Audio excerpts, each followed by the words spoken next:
Hey everybody, welcome into another edition of Make Every Second Count Live with me, your host and international award-winning Make Every Second Count speaker.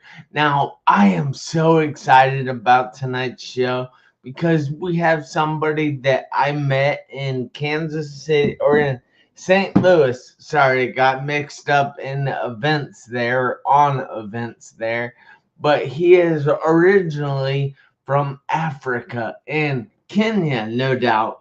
And I've been there, and it's just pretty amazing that he is from there. So, with no further ado, I would like to bring Isaac Wambua to the stage, and I ask you guys if you would please share this video out and invite all kinds of people to watch it because this will be powerful. Hey Isaac, how are you this evening? I'm doing fantastic, Jeff. Thank you for having me. That is great. I'm so glad you're here. I know everybody is going to be able to take a lot from your talk.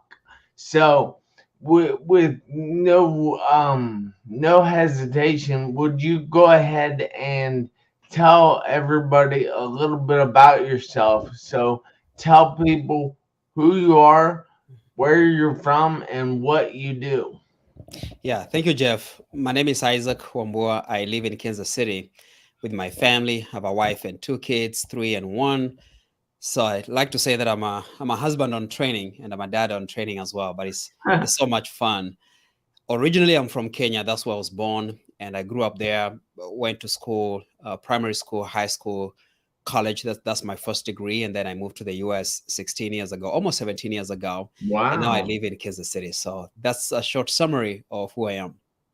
Well, that's pretty awesome. Mhm, So, Isaac, I happen to know from my own personal experience mhm, that we often don't start out on the best of circumstances, mhm, such as when I was 17, I was in a car wreck.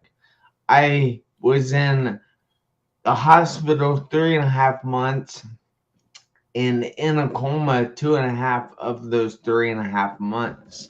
I had to relearn to walk, to talk, to eat, and to drink all over again, mhm. just like a newborn baby. But so I know that I had to grow out of that to become what I am today.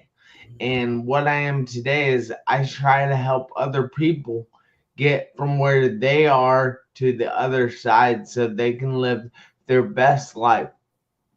So, has there been anything that you've had to grow through? Yes, there are several things that I've had to go through beyond my control, and I believe that's how life is designed. You go through those things, and it all depends on how you come out the other side. Basically, your attitude and how you work them out. But one significant transition that I went through personally was when I was 7 years old. I had a very happy childhood. That's what I like to say. Up to until I was 7.5, almost 8. My dad used to work for the government in Kenya. We used to live in the city, having great friends, going to a good school, having all the food that I could get, and with my brothers and sisters who were really happy. And then when I was about almost 7, almost 8 years old, my mom and my dad separated, so we were basically kicked out of the city, sent to the village, and that's a place where you don't find a lot of resources, and you find there's no enough food, there's no clean water, there's no electricity. So such a drift for an 8-year-old. But things accelerated very fast, whereby when you're growing up, you run out of good clothes, you don't have shoes, sometimes would go without food for a few days. And it was just the new reality. Initially I was just kind of mad and upset about it, and then it struck me that this was our new reality. So that was a really a tough transition. But and I was sharing this at a speaking engagement that I was doing earlier today. The toughest thing was not even not having the resources or not even having enough food, but it was people making fun of us, calling us all kinds of names, literally right in to our faces. And we talk about people talking behind your back. This was like really right in your face, and they called us all kind of names. And the thing that I remember the most was one day my brother and I coming from school, we passed by the market on our way home, and several ladies and guys and men, they were sitting outside a coffee shop, and one of them said, "Look at those boys, they are going to grow up to become thieves and thugs who'll be breaking into our houses." Broke my heart a little bit, but when I look back, I'm not mad at them. They were just a little bit unaware of how to deal with others, and maybe a little bit of ignorance. But there have been several transitions. Again, I was lucky enough to grow out of that environment. I went to high school, went to college, became an engineer, then I got a chance to come to America. And of course, I've gone through some other tough times, but there's nothing that can compare to those moments when I felt helpless. And I think that's the main thing.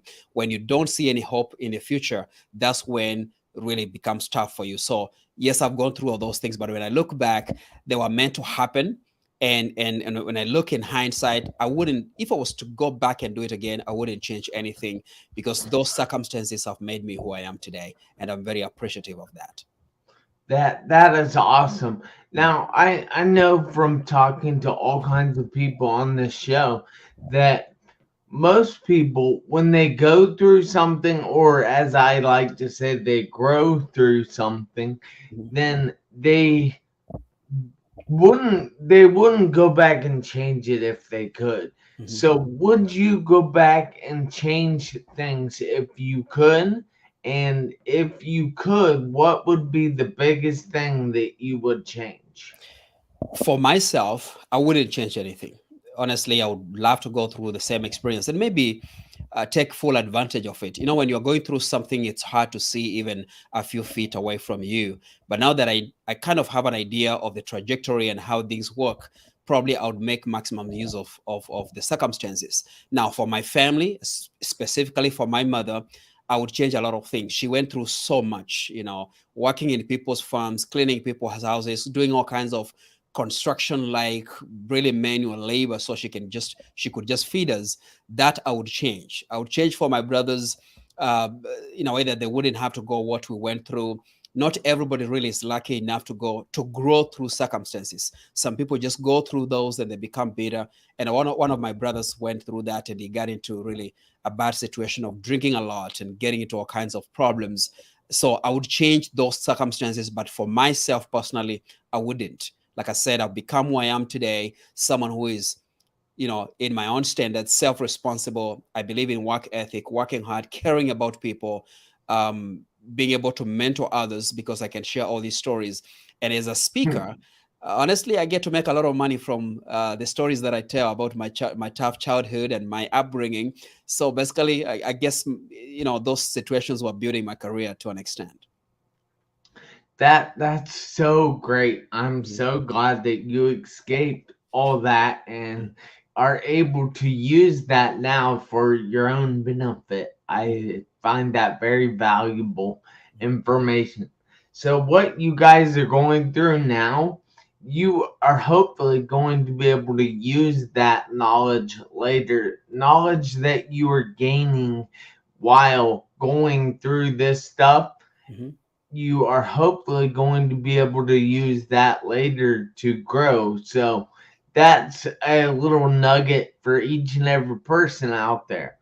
But I know that you mentioned helplessness or hopelessness or Mhm. one or the other. And how exactly did that affect you? I mean, that is a terrible thing to have.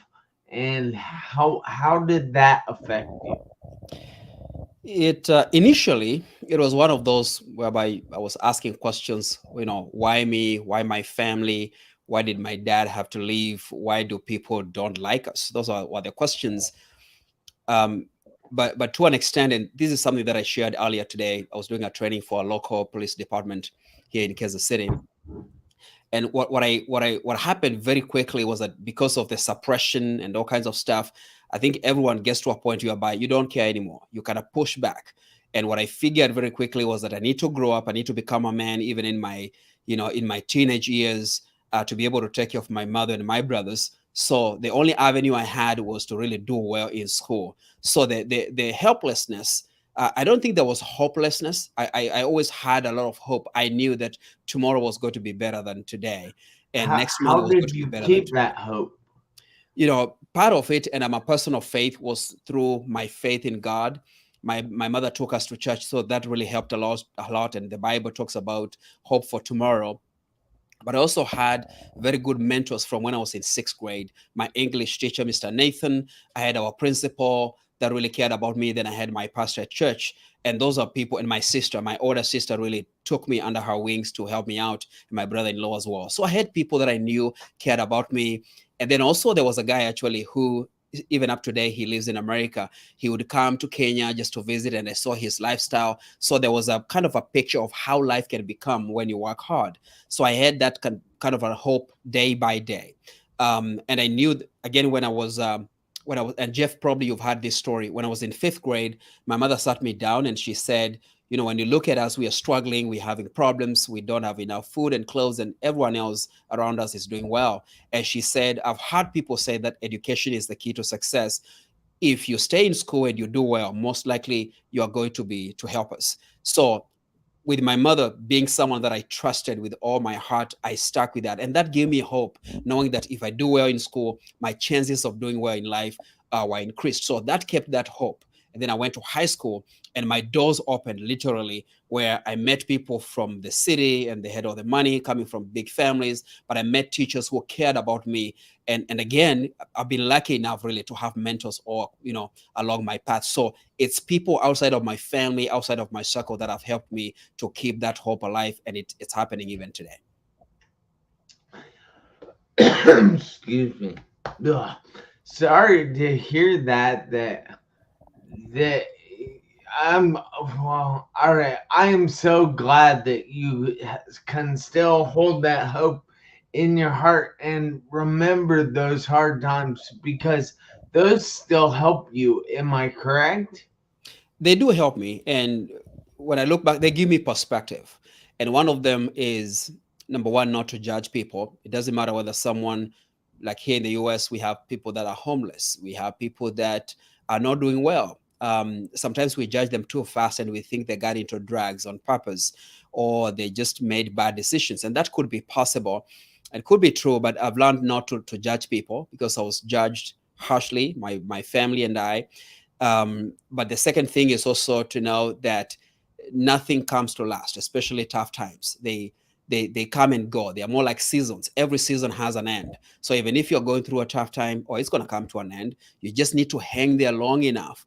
And instead of going through the pain, like you said, Jeff, you need to grow through the pain, because when you grow, you become a better person. You become stronger. You develop those mental and emotional muscles. And in the future, if you go through a similar thing, you are likely to have an easier time. And that's a real thing. It's not a myth. And that's why you got to grow those muscles. So embrace the pain, embrace the challenge, embrace the journey, because when you come out the other side, you're going to be stronger. Yeah. Now, how could you tell someone that is in the midst of something to find whatever that may be that they can hold on to, something that will give them hope? What would you tell somebody that is going through some hopelessness or helplessness at the moment? For someone like that, and I'm not an expert in psychology, but this just from my experience and a little bit of knowledge that I have, for someone who's in the thick of things, and they're really going through that tough time, it's I don't think it's fair to try to ask them to see the benefit side of it, because at that point possibly they can't see it. But there's something that's so powerful that almost everybody responds to, and that's hope for the future. Hope is the thing that keeps us going. So if you can get them to talk about what are the things that they hope for, if all that pain was to go away just for 5 seconds, what is it that they would hope to have? What kind of health, what kind of family, what kind of friendships would they like to have? So helping them to really envision who they can become, that can ease the pain a little bit. And then you help them to keep that vision of their future right in front of them as they go through that situation. Because when you think about it, seasons, it's all about delaying something, delaying how you are feeling, or at least distracting yourself a little bit. When you focus, anything that you focus on, it expands, including the pain that you are feeling at any given point. So if you can distract them a little bit in a good way to focus on their future, the vision they have for themselves, then time is going to move. It never stops, and they are likely to go through the season and come out, across on the other side, with less damage, so to say. That's very smart. But I have to say now that there are some people here that I need to say hello to. So, hi to Ben Bruce, who is actually from Nigeria, Mm. Africa. And then we have Tanya Lee. We have Charlotte White, and my dad. And Charlotte says, "Hey guys," and Ben Bruce says, "Hey Jeff and Isaac." So we thank you guys so much for watching. Please share this video out. Invite all kinds of people to watch this video, because if he can do it, if I can do it, then you guys can do whatever it is that you want to do in your life. So I have to ask, Isaac, Yeah. what are your hopes for the future? I mean, what is it that you want to accomplish? So of course I have goals. Like I said, I have a family, 2 kids, my daughter and my son, and I have my wife. My hope for the future is that I'm going to continue providing for them, making sure that they have comfortable lives. It's my responsibility that I've taken on. They don't expect that from me, but that's really my expectation on myself. And the second thing, Jeff, just to backtrack a little bit, many years ago, basically 89 years ago, in 2014, I sat down and I decided to refine, basically to find what my purpose is. And I've been refining it over the years.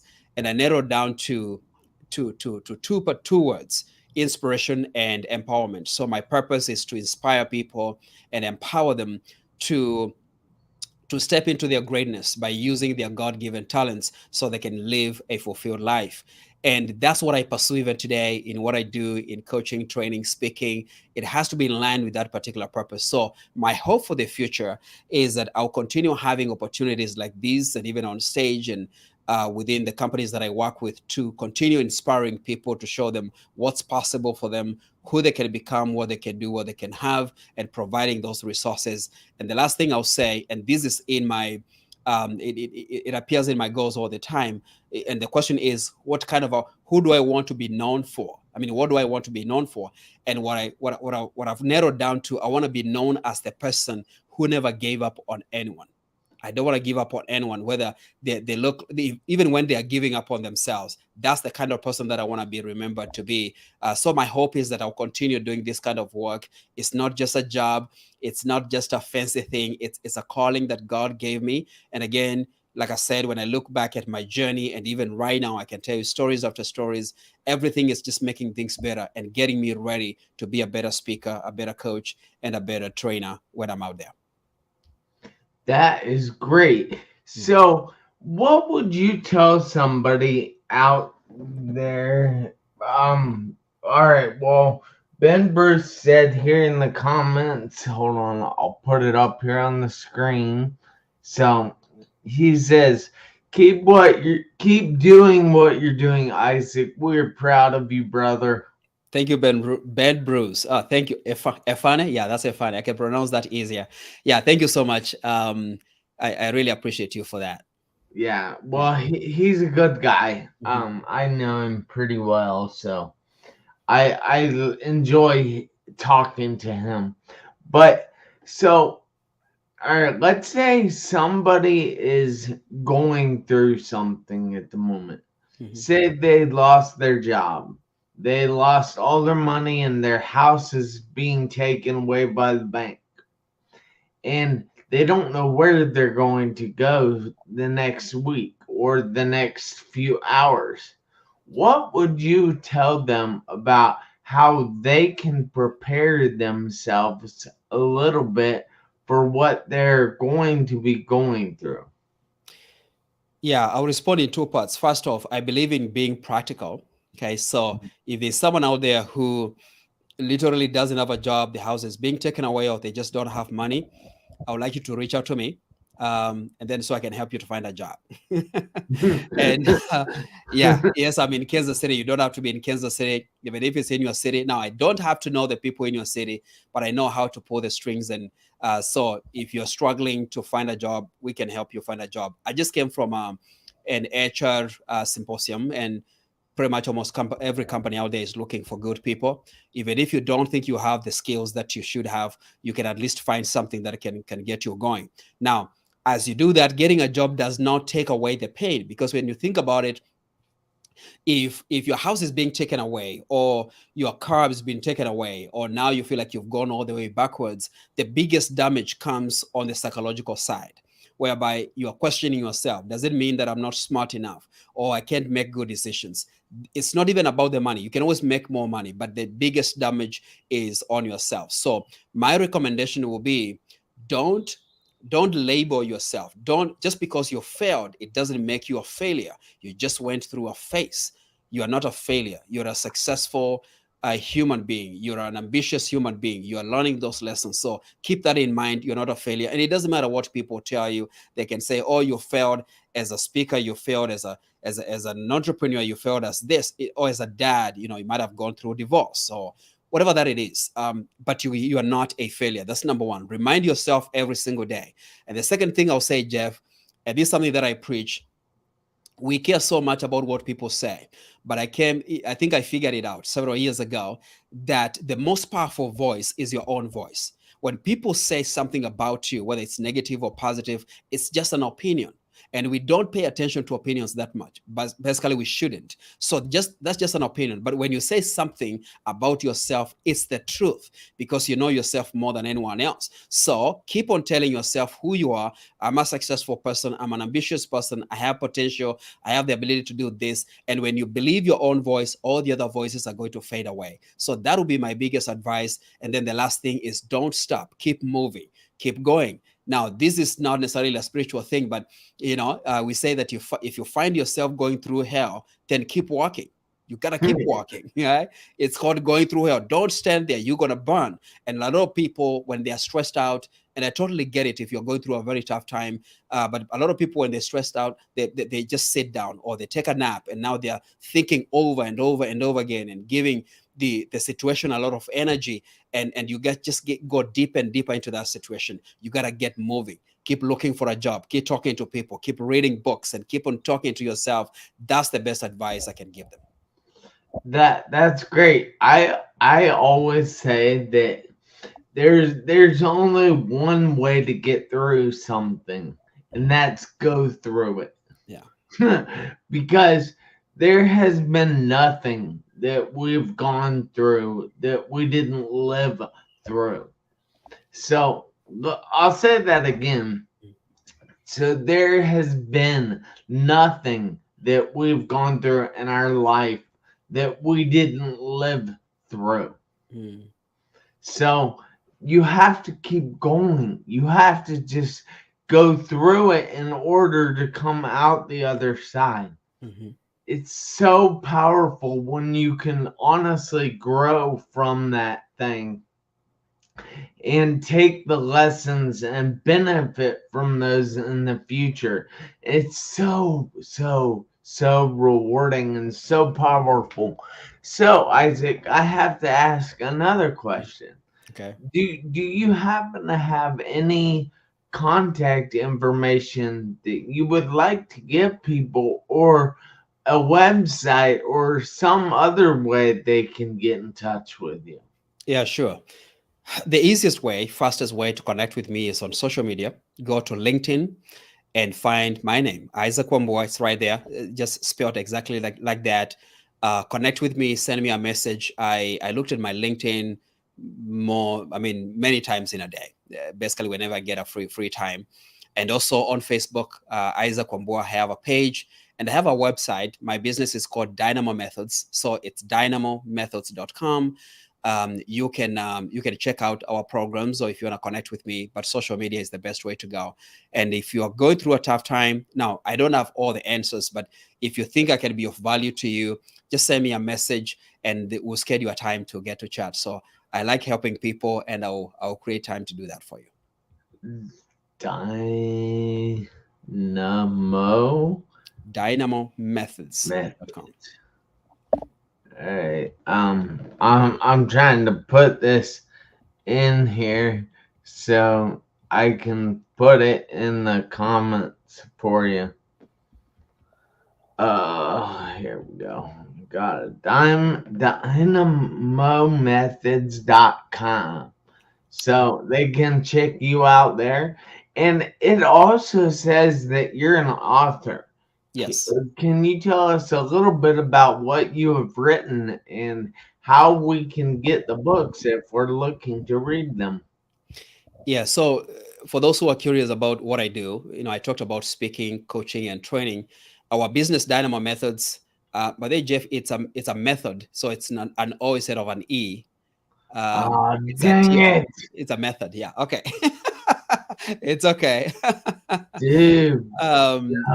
it's not a method. It sounds like math. So for what I do, my company, we are a training company. We do training for managers, supervisors, junior executives on management, leadership, communication, diversity, and then I do speaking. So the book that I wrote is primarily for middle managers and leaders, and it's just to help them to build high performing teams. And this came as a result of the experience that I had right after engineering school. I was hired as a manager. I struggled quite a bit. And then I went to another company. I failed as well. Then another one.